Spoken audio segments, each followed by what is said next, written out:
I'm not going to go through the whole thing, but I wanted to refresh your memory. Where did the universe come from? We had four explanations, or four possible explanations. Nothing. Self-made. Eternal. Created. And by process of elimination, we talked about nothing, self-made, eternal, and we realized that it could not have come from nothing because nothing comes from nothing. Nothing comes from nothing, exactly. And it could not have been self-created or self-made because it has to be there for it to be created. Or someone says something else? Nina? Amir? Same thing.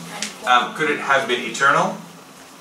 No. No, it couldn't have been eternal because of a couple of reasons. Why? Entropy. Entropy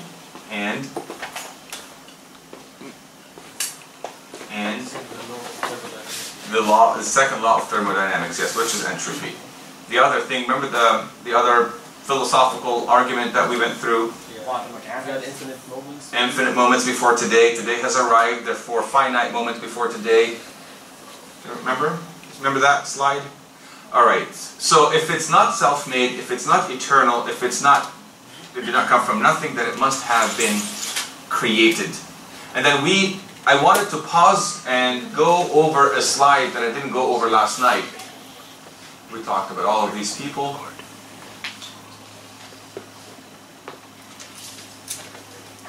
Alright, and this is the slide that I was referring to. There could not have been an infinite number of moments before today. Otherwise, today would not have come. Okay, think about it. One bullet at a time. There could not have been an infinite number of moments before today. In other words, the world could not, or the universe could not have been eternal. Infinitely eternal. Okay? Because if it is the case, then today would not have come. Why is that? Because by definition, an infinite cannot be past. Okay? It has no beginning and no end. But since the moments before today have passed, in other words, we have arrived to today, therefore, there must have only been a finite or limited number of days or moments before today. You see? I.e., the universe had a beginning. Follow? That's the philosophical argument for the creation of the universe. A couple of more slides I didn't share with you last night that I would like to share with you today. We talked about how we were created.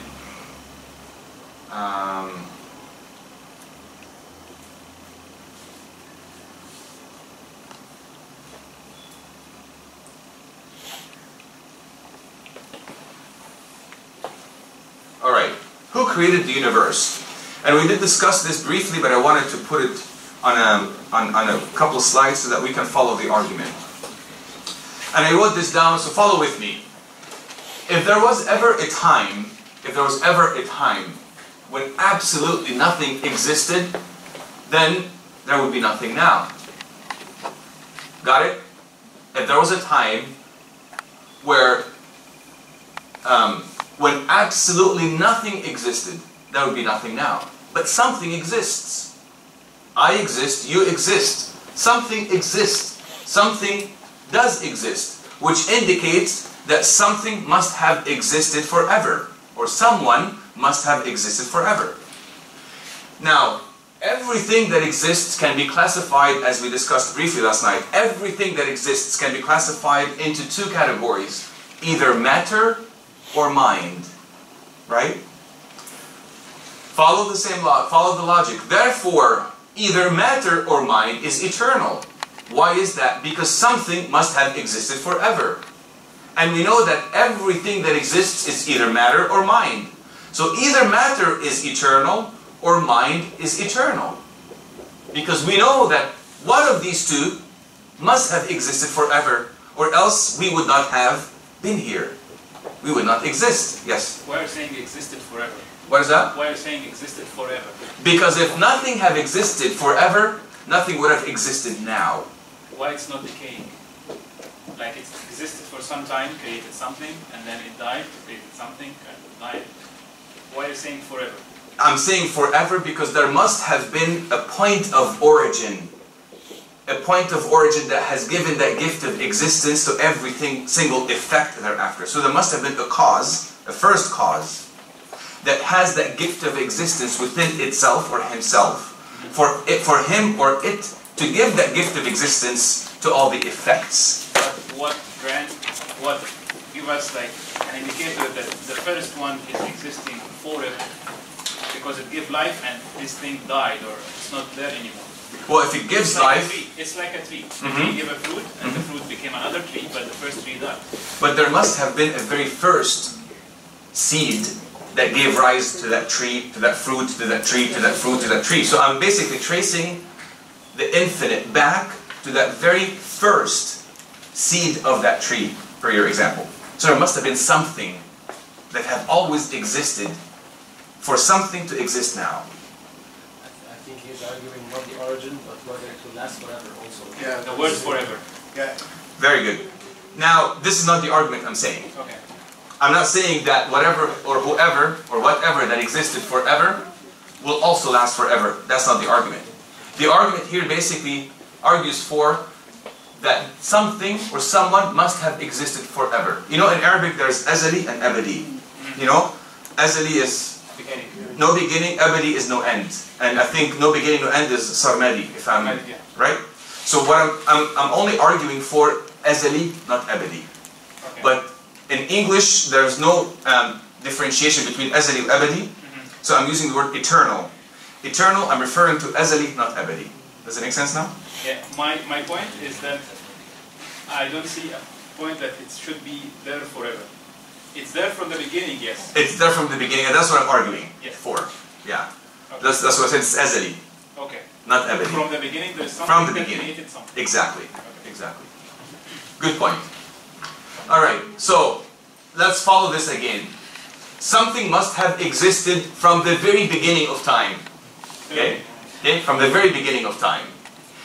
That thing, or that one, or that being, or that entity, whatever that is, it's either matter or mind. Either matter or mind is, or has existed from the beginning of time. Okay? Now, we know that matter is not eternal. And when I say eternal, that matter had a beginning. We know that matter had a beginning per our discussion last night. Thus, it's the other thing that must have existed from the beginning of time, which is mind. Do you follow the logic? If that is the case, then mind, that mind is what gave rise to everything else in this universe. And that mind is what Christians refer to as the Logos, which is another definition of mind, of Logos rather. You know what the word Logos is, what St. John in his Gospel referred to? Jesus? Jesus, but the Logos is the actual word, Logos in Greek. Word. Word. Very poor translation though, but yeah, in the beginning was the word. But it's not a really good translation of the word Logos. If you study Greek mythology and you see how the word Logos was used, it means a lot more than just word. It means truth, it means light, it means life, it means a lot of other things.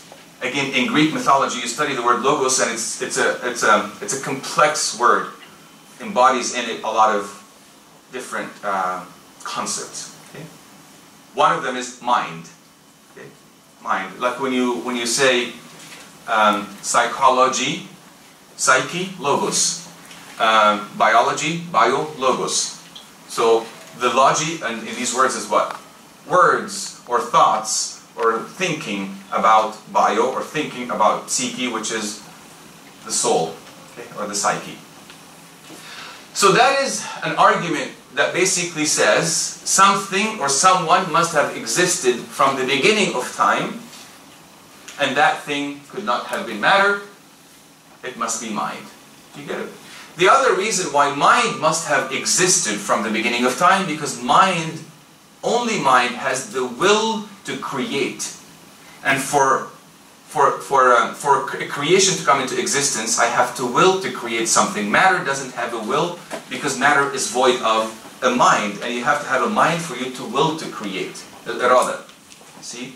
So this wall could not have a will to create me, because this wall is void of mind. And because this wall is void of mind, it's also void of, or devoid of, the will to create. And that will and mind go hand in hand. So if you have a mind, you have a will. If you have a will, you have a mind.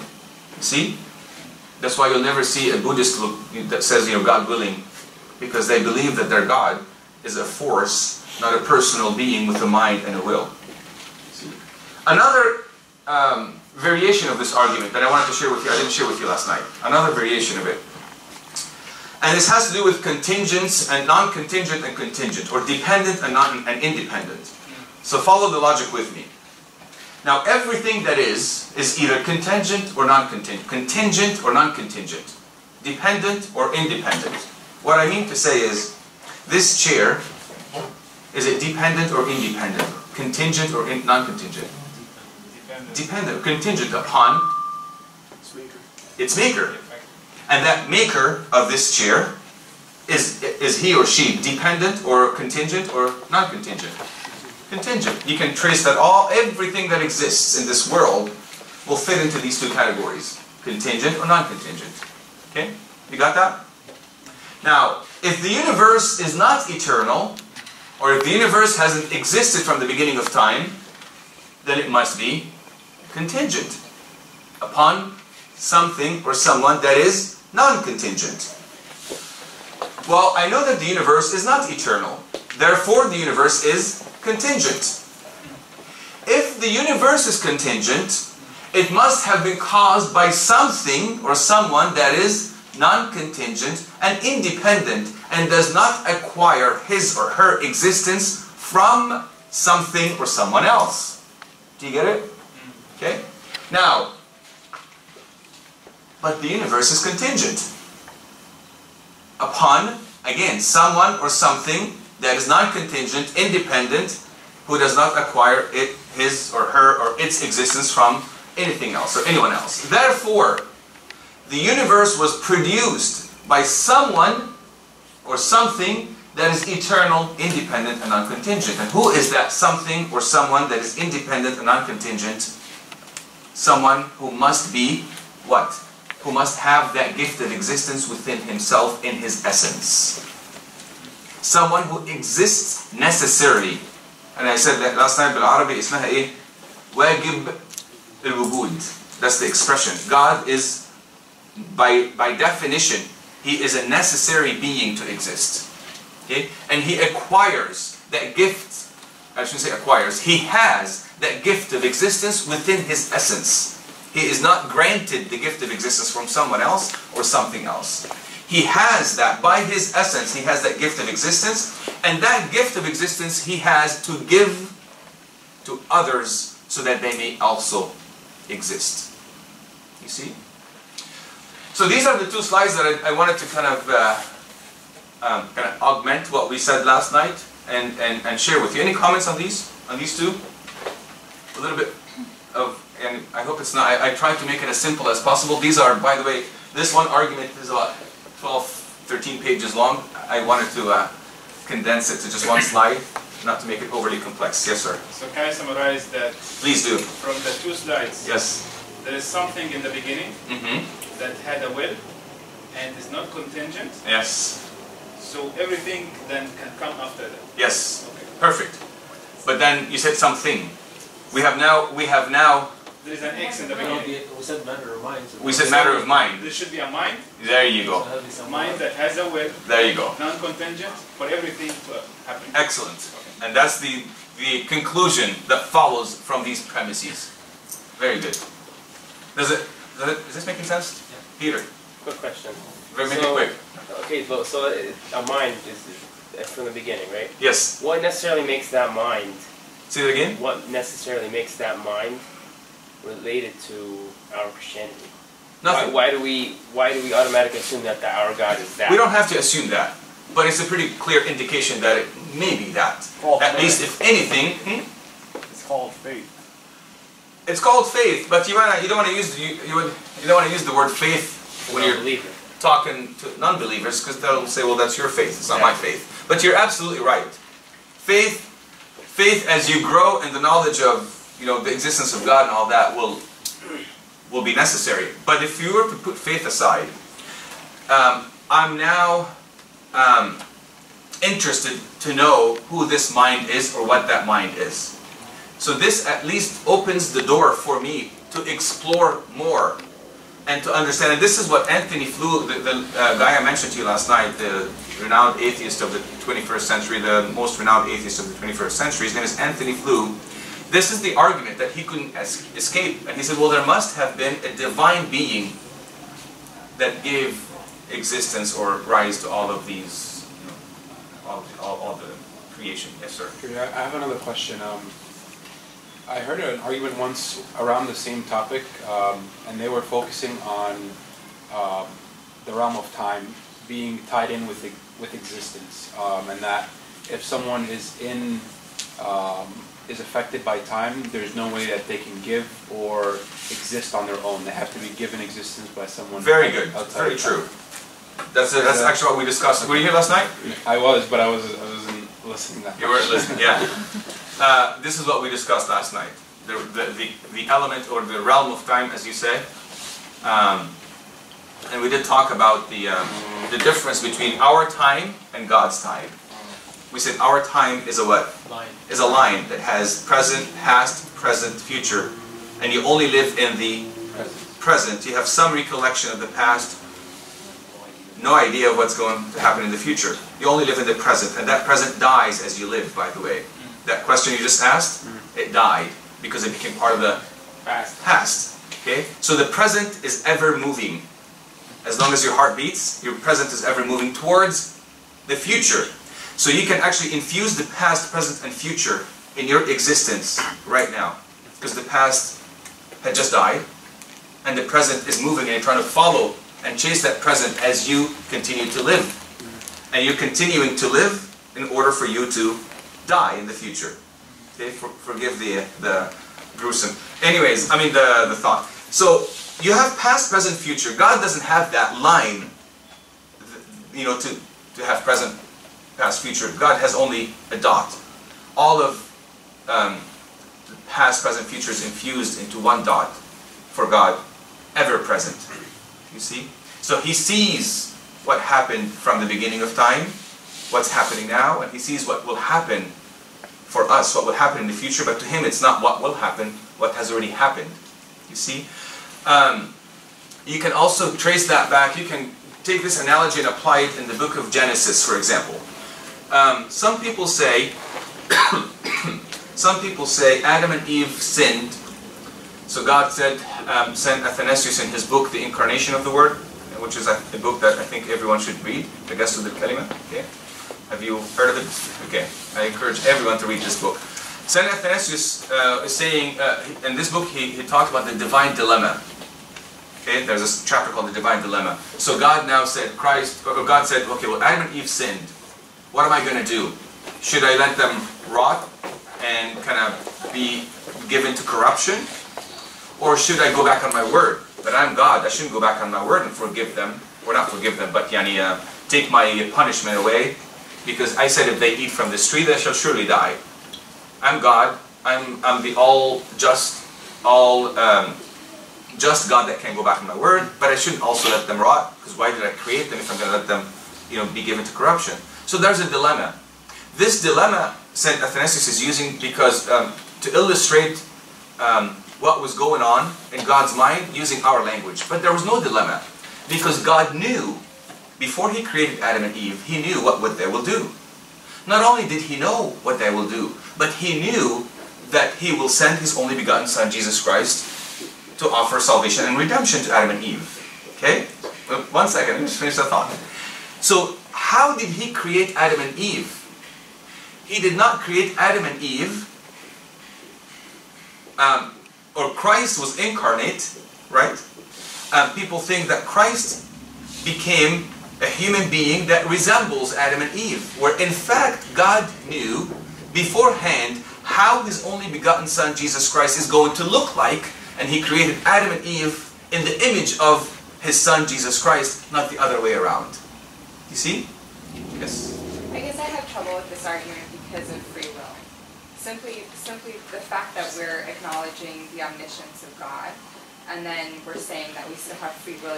You're telling me that God had already known that Adam and Eve would sin. So if now God already knows that, then where is the free will? Very good question. In that choice? That's an excellent question. Sorry for the deviation. No, it's not a deviation. It's actually an excellent question. Did you have an answer to this question? Yeah. Yes. The way I look at it is, it's like someone who makes cars, for example. The maker of the car knows how it will perform under certain conditions. So just like the maker of the car knows, God knows how you will perform and what choice you're going to make before you make it, because He knows you and He created you. So He knows what went into raising you, what choices, what is going to influence you, what you're going to choose ahead of time. It's still your own free will to make, but He knows the choice you're going to make before you make it. Okay, but it just sounds like a negation of what your argument is, right? So you're telling me that God knows the choice that I'm going to make. Yes. Because He knows you. Because He knows me. And so therefore, I have no free will in making that choice because He already knows that I'm going to be making it. Just because He knows it doesn't mean it takes the free will away. You can still choose either or.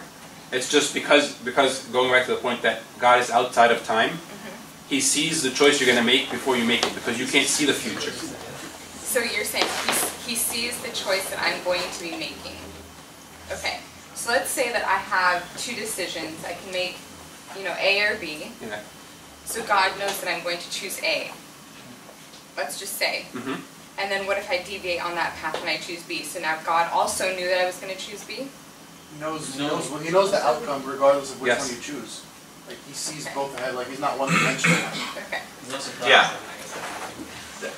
Good response, and again, great question. Yes. I think an example of what I heard about that was, it's kind of like someone looking at two cars that are going into an intersection, and someone was with an aerial view, looking at both cars coming in and about to crash. He does not really dictate what the two cars are going to do, but from his view, he sees that if those two cars continue on that path, Very good. Very good. Finish. I'm sorry. they will crash. Yes. Very good. Yes. When we talk about cars more. Cars more? We like cars. We'll talk about cars more. This is that would be the response I usually give. Is that and this is, what's your name? Peter. Peter. Bardo? No, him or me? Both of you. Peters. Okay. He's Peter, I'm Ephraim. Ephraim. Okay. The example the analogy is if I am, and it's a perspective thing, not so much time. Time, true, I agree with you, because he has the past, present, future. But it's the perspective. His omniscience does not imply intervention in your free will. In other words, His omniscience doesn't contradict my free will. The other question that we can ask, and we probably will park until next time we meet, is that how can God's sovereignty and my free will coexist? If God is sovereign and He can do whatever He wants to do, but I am free, to what extent am I free? And how is His sovereignty and my freedom, how do they coexist? And we can talk about this maybe next time during the Q&A. But just to quickly answer your question, His omniscience comes from His perspective, because He has that perspective that we don't have. Our perspective is limited or defined by our space-time continuum, because we are limited in time, back to your point, in time, and we're limited by space. I can only be here now, I can only be here, and I can only be here now. But God has that perspective, like someone who is on top of this mountain, that sees, and the example I give is a car that's driving pretty fast, and there's a cliff about a mile away, and I know that if this car continues to drive very fast, it will fall off the cliff. I know that because of my perspective, but I did not, because of my perspective and my omniscience, I did not change or alter or intervene in the driving of this car. So there is no contradiction between His perspective or His omniscience and my free will. Yes? You spoke of God being the dot that's not restricted by past, present, or future. But Yes. how do you reconcile that with Christ being incarnated and rejected into time? Very good. Very good. If you listen to the Gregorian liturgy, or actually the liturgy of the Ethiopian liturgy, Ethiopian reconciliation prayer. Are you familiar with it? I'm sure everyone is familiar with it. No? Okay. It speaks about how Christ entered into and it's a very key word, entered into history while remaining to be above time and beyond time. So Christ was incarnate. He, the author, became part of his plot, but he still remains the author. He entered into his plot. He became one of the characters, but he's still the author. Being one of the characters does not take away from his authorship. He entered into the story. He entered into history. And history is what? His story. God's story. History. Okay? So, he entered into, and when he talked to Nicodemus in John chapter 3, he said, no one has ascended to heaven except him who has actually descended from heaven, who is from heaven or in heaven. In other words, that Christ that Nicodemus, he said to Nicodemus, I'm speaking to you, I'm Christ, I'm speaking to you here on earth, but I'm in heaven. Okay? And in John chapter 8, he said, before Abraham was, I am. So his eternality and his ever-existence, or his incarnation, did not diminish from him being beyond time and beyond history. Correct me if I'm wrong, Abuna. I read something which I think would help with this. I mean, our problem, as you mentioned yesterday, is how we comprehend things which are beyond our understanding. Yes. And I read something about this particular point, is that we have to mentally differentiate between God's nature and God's acts. So I think this would help that we do not mix between his acts, incarnation was one of his acts, and his nature as... Very good. Excellent point. Excellent point. Would it be easier to think of Adam and Eve as like martyrs? Say that again? Would it be easier to think of Adam and Eve as like martyrs? Why? In what way are they martyrs? They were the first ones to fall from grace. Do martyrs fall from grace? Well, like they were the symbols of what, you know what I'm trying to say? Symbols of perfection that fell from grace. They were symbols of perfection that fell from grace, but what's the link with martyrs? They fell from grace for a cause. I think they ascend to grace for a cause, not so much fall from grace. Martyrs, in my opinion, I think they ascend, they don't fall. Unless I'm misunderstanding your point. So they're the opposite of martyrs? Yes. Alright. We can say that. In that way. Any other questions or comments? Does the answer satisfy your question? A little bit at least? We'll talk about God's sovereignty, our free will, and hopefully we'll add more to it. Yes? So let's say the moment of Christ's crucifixion was a dot, and here's a line of like human history.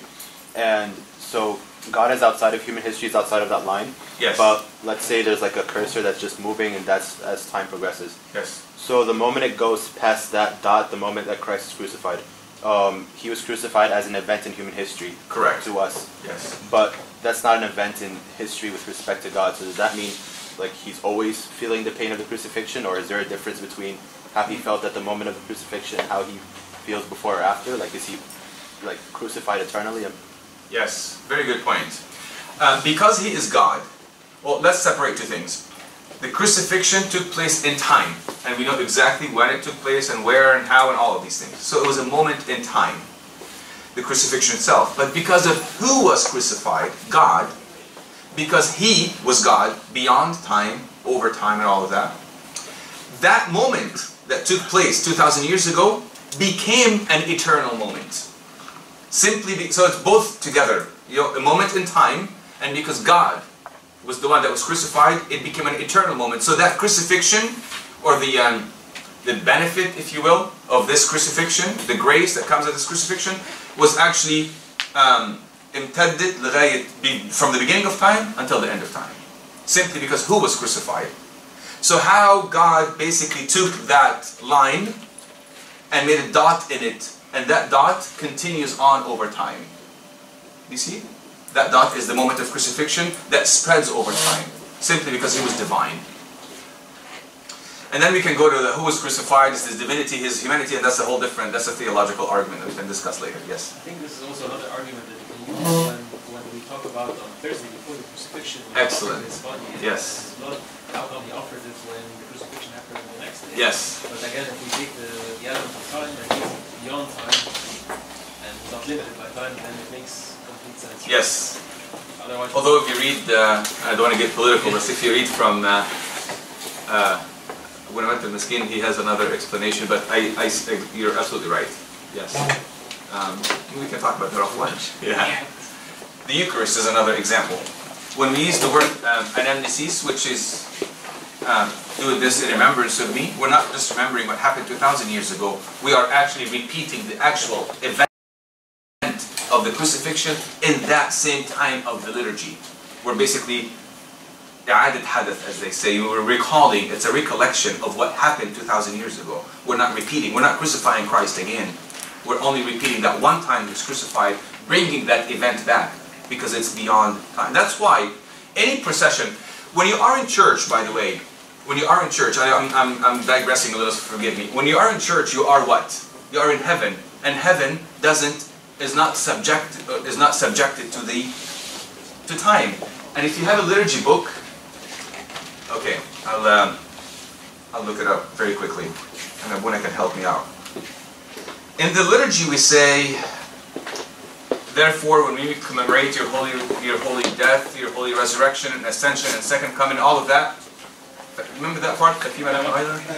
Actually, the response that they say immediately after that, we preach your death and resurrection. It's not that something that we say or do. It's actually the act itself, the anamnesis itself. Exactly. Is the preaching. Exactly. Perfectly said. His recollection, or our recollection of Christ's crucifixion, is that what we preach. Amir, can I trouble you if you can give me a liturgy book? If it's not too far? No. Yeah, please. And I just want to share with you something that will be that will indicate how we in the liturgy are taken beyond time, and how God looks at time and how we look at time. Any questions in the meantime? In the very meantime? No? So this is the moment before we sing the Amin Amin? Exactly. Okay. It's the moment right after you sing Amin Amin. فيما نحن أيضا بعد أمين أمين على طول. Before we worship. Before, and just a point, after we say Amin Amin Amin, again, I'm treading on, this is correct me if I say anything wrong, okay? Okay, so if we say Amin Amin Amin, all the congregation bows down, and that's a kind of like a preamble to what the deacon will say, but we shouldn't be bowing down. We should bow down only when the deacon says, yes. Yeah, but some people get just some rest and bow down and sit down and relax. But I'll wait till Amir comes. Come on, Peter, you can help him out, man. What do you mean? The liturgy book. Liturgy book? Yeah. Oh, you need a liturgy book? Yes, please. Well, Amir's getting it, so it's okay. Oh, he's getting it? Yeah, Okay. he's getting it. Peter knows it by heart. Oh, I know by heart. Which line do You you know need? by heart. Oh, here it is. Which line? Which line? I'm going to have Thank you, Amir. Okay. So the liturgy of sin is over. The anaphora. Here we go.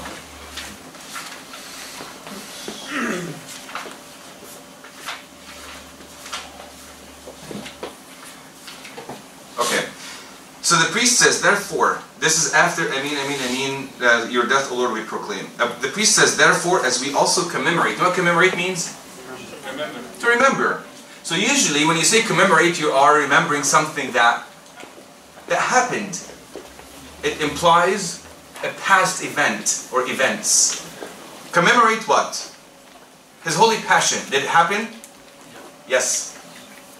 His resurrection from the dead. Did it happen? His ascension into the heavens. Did it happen? Yes. Now, pay attention to this. His sitting at the right hand of his Father. Did it happen? And his second coming from the heavens, awesome and full of glory. Did it happen? No. Okay, Abuna, I'm sorry, but what you're reading here doesn't make sense. It doesn't make sense. How can we commemorate his second coming from heaven, awesome and full of glory? There's something wrong here. We should not say commemorate, we should say something else. Not even anticipating. No, we're not anticipating. Oh yeah, we should say anticipating. But why does Abuna say we commemorate all of these things, including that which hasn't happened yet? Because we are now where? in the dot. We are now in heaven, above time. Actually, Christ has already come, and His second coming has already taken place, because now we are removed from our human perspective into the divine, godly perspective. Do you get it? And that's how we can end. We can say, we offer unto you your gifts from that which is yours. So we are saying we are now living beyond the realm of time, God. We are now living next to you, looking at the world as a dot beyond time. So there's no past, there's no present, there's no future. That's why in the liturgy we are taken, as St. John Chrysostom said, in the liturgy we are either taken to heaven or heaven is descending onto earth. So many things or words, and we don't want to talk about the liturgy now, but so many words in the liturgy. If you study the liturgy extensively and in depth, you'll see how we are removed from earth into heaven. Simple thing, processions. All the processions are done this way, well, except one. Because why are we doing processions counterclockwise? One of the reasons why, because counterclockwise, against the time, against the world, it's not, it's only a symbol. When we make processions down this way, it is only something to aid us to think that we are in heaven. We must act as heavenly creatures in the church and outside of the church. The only procession that is clockwise is the procession of Judas on Holy Thursday's Matins. And so much more, but this is not the time for it. Thank you, Amir. Any questions? Yes, sir. I heard somewhere that heaven and hell are both on earth, and it's your choice where you want to. Very good. Yes, heaven and earth are both on earth. Yes, heaven and earth, heaven and hell, rather, heaven and earth. Heaven and hell begin here on earth. You're absolutely right. I would like to talk to you about heaven a little bit more. Maybe on Sunday? Although this is not apologetics, but it's heaven and hell do begin now. And C.S. Lewis said, earth is not a distinct place. Earth is either, if earth is chosen, if earth is chosen over heaven, it would turn out to be a region in hell to begin with. And if earth is chosen second to heaven, then earth would have been a region in heaven to begin with. You see? In other words, heaven and hell begin here. When we die, heaven and hell will be realized and revealed. So what will be revealed is that which you have lived all along. It will not be a completely different place. It will be more of a perfected place. But you begin heaven here on earth, and hell likewise, you begin it here on earth. Okay, let's move on. Any comments or questions on what we said? And forgive me for digressing. So we ended part 1. We wanted to talk about the teleological argument. You know what teleological means? Teleos means design or purpose. Teleos in Greek means design. I'm giving you the technical term for it. It's teleological, or the argument from design. If there is a design, there must be a what? A designer. Okay. When you see the pyramid and Sphinx, you don't just say, "Wow, this is some wings with whatever elements that put these things together." You actually look at the designer behind the design and say, well, this could not have just happened by chance. This must have been intelligently designed by some intelligent mind. Here are the 51 rather, fine-tuned parameters in our galaxy. I just selected few of the 51 fine-tuned parameters in our galaxy. For us, for this Earth to be hospitable to human life, we have the amount of oxygen in the atmosphere. It has to be exact amount of oxygen in the atmosphere for us to be able to sustain life. The size of planet Earth, the distance to the sun, the expansion of the universe, the force of gravity. And I will tell you, if oxygen comprises 21% of the atmosphere, it does comprise 21% of the atmosphere. If it were 5% more or less, if it were 5% more, fires would erupt. If it were 5% less, human would suffocate. If the universe was expanding at a rate of 1/1,000,000th more slowly than it is, Earth would not exist. If the gravitational force were altered by 1 part in 10 to the 40th degrees, the sun would not exist, and the moon would crash into the earth, and so on and so forth. In other words, I can go through all these parameters, and if they're not fine-tuned the way they are fine-tuned now, we wouldn't be here. Earth wouldn't be able to sustain human life. So, how did that happen? Could time plus matter plus chance result in an intricate design of this universe? Suppose you are going to a deserted island on the beach and you write and you see SOS on the beach, on the sand. Do you think that combination of the waves and the wind created or kind of put this design together? You would automatically think that someone must have been there that wrote this SOS, right? Likewise, this could not have just happened. Scientifically, it must have generated itself from a mysterious void of nothingness. Of course, it doesn't happen. When you look at design, you automatically think of a designer. And here's when I want to give you or share with you a quick video clip. A 3-minute, I think, video clip that talks about the design of the universe.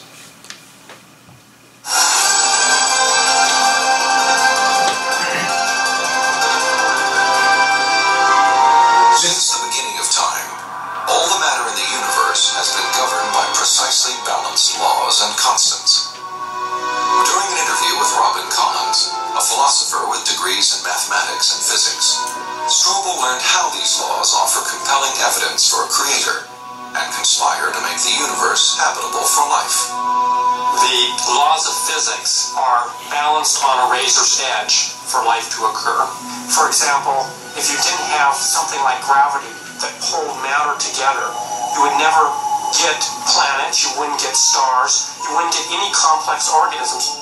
If you didn't have the strong nuclear force, there would be nothing to hold protons and neutrons together in the nucleus.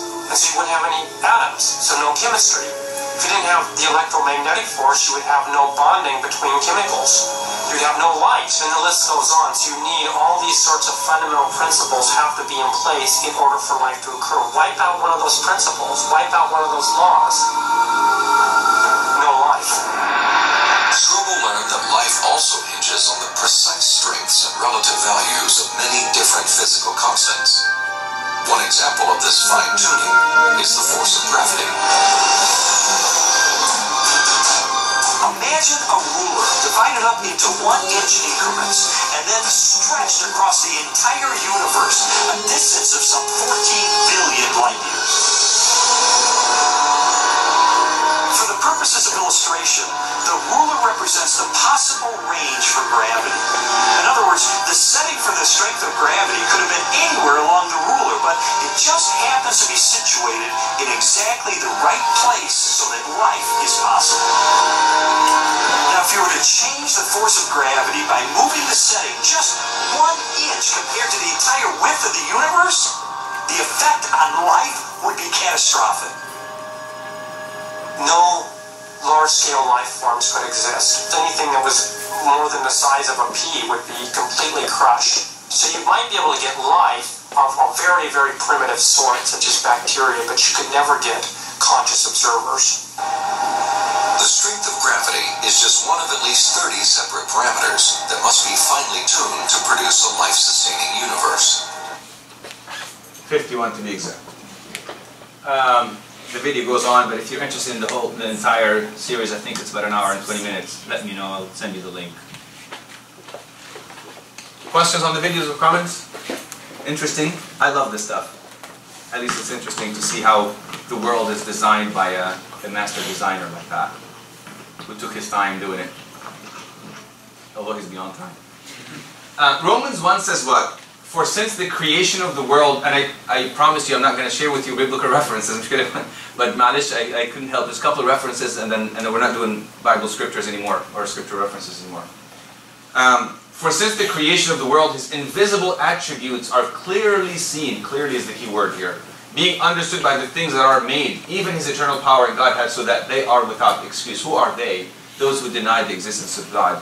They are without an excuse because you can see that creation testifies to the existence of God. I say that God has revealed himself. I call them the 5 C's. There were 4 and I added just one more C. 5 C's, how God revealed himself into this world. or to us. How do you think? First C is what? Creation. Creation. And you find this in Romans chapter 1. God revealed himself by what he had done for us, what he created. Creation. The second C by which God revealed himself, you'll read this in Romans chapter 2. Conscience. Who said that? And here, right on. Conscience. Conscience. Okay. The third C, I should say the ultimate C that God revealed himself by, Christ. And that's in Romans chapter 3. 1, 2, 3. 3 C's. Now, there's another C that God revealed himself by, and I added, I know you're probably not going to get this one, but it's an S or B. The Bible, but I just wanted to add C to make it the canon of the scriptures so that we can remember it. Okay? The canon of the scriptures, the Word of God. He revealed himself by the written Word and the incarnate Word. The incarnate Word is Christ, and the written Word is the Bible. So creation, conscience, Christ, canon of the scripture, and fifthly, the church. The church, which is his mystical body. So this is how God revealed and continues to reveal himself to us, to his creation. By, again, creation, conscience, canon of the scriptures, the church, and ultimately Christ himself. Okay. Not only the design of the universe, but the design of the human body itself. When you come right down to it, the most incredible creation in the universe is you. It's not the mountains or the seas or the sphinx or or anything like that. It's actually the human body itself. Human eye, human heart, human brain. We can go on and on the intricate design of our human body. Dr. Richard Lewontin, he's an atheistic evolutionary biologist, geneticist. How do you say this? Geneticist, okay? Academic and social commentator. He said, organisms fit remarkably well into the external world in which they live. They have morphologies, physiologies, and behaviors that appear to have been carefully and artfully designed to enable each organism to appropriate the world around it for its own life. It was the marvelous fit of organisms to the environment, much more than the great diversity of forms. That was the chief evidence of a supreme designer, and this guy's an atheist, but he couldn't again escape the fact that this beautiful, wonderful, mystical creation of the human body points to the supreme designer. Apparently he understands that one does not get a poem without a poet, a law without a lawgiver, a painting without a painter, a design without a designer. Okay? Each one of these points to a cause. In Psalm 139, David says, "For you formed my inward parts. You covered me in my mother's womb. I will praise you, for I am fearfully and wonderfully made." I love this verse. I will praise you because I am fearfully and wonderfully made. Marvelous are your works, and that my soul knows very well. Beautiful, beautiful passage of the Psalm. Okay, and then this is the last slide. This is one of my favorite quotations, and I want you to pay attention to it. Okay, it's by one of my favorite authors, Peter Kreeft. He's a professor of philosophy in Boston College. He says this: "Someone once said that if you set 1,000,000 monkeys at 1,000,000 typewriters for 1,000,000 years, one of them would eventually type all of Hamlet by chance. But when you find the text of Hamlet, we don't wonder whether it came from chance. Why then does the atheist use this incredibly improbable explanation for the universe? Clearly because it is his only chance of remaining an atheist. At this point, we need a psychological explanation of the atheist rather than a logical explanation of the universe. We have a logical explanation of the universe, but the atheist doesn't like it. It's called God." Do you see? Do you see how this is on point with what we were just talking about? Do you mind if I read it to you again? Yes, please. Okay. All right. I love it. I can read this all day. I'll read it to you as many times as you want. Someone once said that you've heard of the theory of 1,000,000 monkeys, 1,000,000 typewriters, Hamlet by chance. You've heard that's a pretty common theory amongst atheists. I did hear about it. You didn't hear? Now you did. Okay. So he's responding to that theory. Atheistic evolutionists that say, well, given enough chance, 1,000,000 monkeys give them 1,000,000 typewriters, you will find eventually Hamlet as a product. Someone once said that if you set 1,000,000 monkeys and 1,000,000 typewriters for 1,000,000 years, one of them would eventually type all of Hamlet by chance. But when you find the text of Hamlet, we don't wonder whether it came from chance. Why then does the atheist use this incredibly improbable explanation for the universe? Clearly because it's his only chance of remaining an atheist. At this point, we need a psychological explanation for the atheist rather than a logical explanation of the universe. We do have a logical explanation of the universe, but the atheist doesn't like it. And that explanation is called God. But the atheist doesn't like God, so he comes up with this very improbable explanation of the universe, which is the 1,000,000 monkeys and the 1,000,000 typewriters. Do you see? So it's not so much a logical explanation, it's a psychological problem. I don't want to accept or to know or to even entertain the evidence that point to the existence of God, because I like my atheism and I want to remain an atheist. And we talked last night on why I want to remain an atheist. Mathematically, with 1,000,000 monkeys in 1,000,000 years, what are mathematically the possibility of having a Hamlet text? Very good. You said two things, probability and possibility, and they're two different things. Is it possible? Yes, it is possible. Probable, not. Possible, yes. Probable, and statistically speaking, probable, not. Possible, yes. But then here's my point, or the point that Lee Strobel points in one of his books. It would take greater faith on your part, on my part as an atheist, to believe in the probability of that than to believe in the possibility of the existence of God.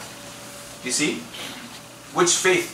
I mean, it takes a whole lot of faith to think that 1,000,000 monkeys over 1,000,000 years will type Hamlet. It's a whole lot of faith. And it will take maybe 1% of that faith for you to point towards the existence of God. And then I'll go back and tell you that this poem need a poet, and the poet is a monkey. But there should be a creator for this. That's true. Go back again to the... That's true. Even the monkey is able to write this. Right. I mean, you may answer one question, but what about the 30 other questions that you will fail to answer by this theory? Richard Dawkins, he said this. He said, Charles Darwin and his theory of evolution had allowed for us to become intellectual atheists. That's what he said. I'm quoting one of his books, The God Delusion. What is that? Say that again. Richard Dawkins, if you've heard of Richard Dawkins, right? Okay. Renowned atheist, vocal atheist. He said that Darwin's theory of evolution had allowed for me and other atheists to become intellectual atheists. In other words, now I can lean on some kind of theory that gives me some backing to my atheistic thinking. Whether this theory is sound or not sound, that's not the case. But now, thank God for Charles Darwin, that now I can become an intellectual atheist. Why is that? I was looking for something to answer that question. What is the question we said last night that we couldn't answer? They couldn't answer. Where did it all come from? Remember, I mentioned to you last night, evolution explains what? It doesn't explain what? It's survival, but it doesn't explain the argument. Perfect. Can say that loud so we can all hear you. Evolution explains the survival of species, but not the arrival of species. And that's what we need to differentiate. The arrival of species is not, until this very day, explained by the theory of Darwinian evolution. Survival is, not arrival.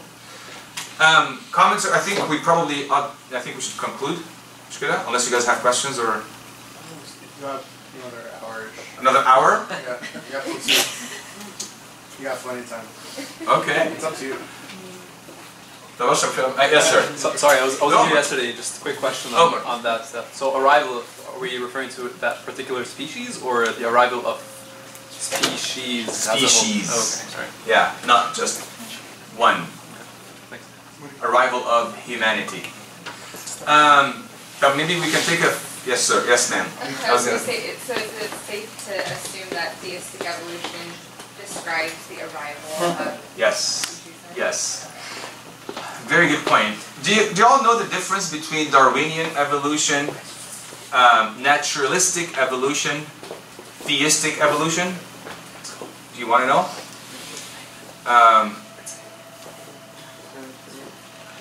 Okay, very quickly. I don't want to make a presentation out of this, but very quickly. So Darwinian evolution is what's equivalent to what some people, a non-technical term for this, it's macroevolution, which basically says that we have evolved across species. We were a different type of species. We have a common ancestor. And that ancestor, the common ancestor is what the protein with bacteria and the primordial soup, and out of that life came to exist. Macroevolution basically says that if you get an elephant and a crocodile, they have a common ancestor, okay, across species. Microevolution says that we can evolve within the same type or within the same species. You get a different type of dog, or you can breed to different types of dogs or animals, and you can have breeding is an example of microevolution. Theistic evolution, what Larry is referring to, theistic evolution is, if you read Francis Collins, if any of you heard of Francis Collins, he wrote a book called The Language of God, and he speaks at length about theistic evolution. He's basically saying that evolution, that was one of the questions I had last night. God could have used evolution to create mankind. Okay? But here's the point I want to make. Whenever we all, and I was talking to you, Amir, about this last night, whenever we hear the word evolution, we cringe. We feel like, oh, this is not good, this is not biblical, this is not Christian. And we shouldn't do that. We shouldn't. Because what's wrong with evolution? But it depends which evolution you're talking about. You see? God could have used the process of evolution, that's fine, but what do you mean by process of evolution? Were we something other than human? Absolutely not. That's where we can put our foot down. You see? We were created distinctly in the image and likeness of God. How did God create that? How did God fashion that? We don't know. The Bible is silent on the how. The Bible is clear on the what. We are in the image and likeness of God. We only know that He took dust, He breathed into it. What happened in that process? We don't know. We could have evolved. That's fine. But were we originally a different species? Were we monkeys? Were we whatever else? Absolutely not. See, you see how you can, evolution is not all that bad. It depends on what you mean by evolution. And His Grace Bishop Yusuf and I had a very lengthy conversation and discussion on evolution, theistic evolution and all that, and it's not all that bad. But here is the point again I want to make, is that people use evolution, or the theory of evolution, to get God out of, or to take God out of the picture completely, and say that we don't need you, God. We just evolved. This is when we say, no, that is not the case. Does that make sense? Both in the same category that you mentioned yesterday, the policy of evolution. Very good. Depends on what you mean by it. Exactly. Define the term. So. Excellent. Mina, mshkila? Right on. Yeah. The fallacy of equivocation, which basically says, I say one word and I mean a completely different, or have a different meaning for the same word. Like the word doctor, a PhD versus a medical doctor. Okay? A PhD doctor cannot write prescriptions, but that's the equivocation fallacy. Then you have to be very careful when you're just discussing things of any apologetic themes. We oftentimes commit that fallacy of equivocation quite a bit. So it's good to always define your terms. Whenever you want to have a discussion or a conversation, define your terms. Know exactly what you're talking about and be on the same page. How about if we take 5 minute mishkila break and then we can come back? We're cooking, so... You're cooking? Yeah. Is that okay with you guys? 5 minutes? Yeah. And come back. No, I don't need anything. I have water. Thank you.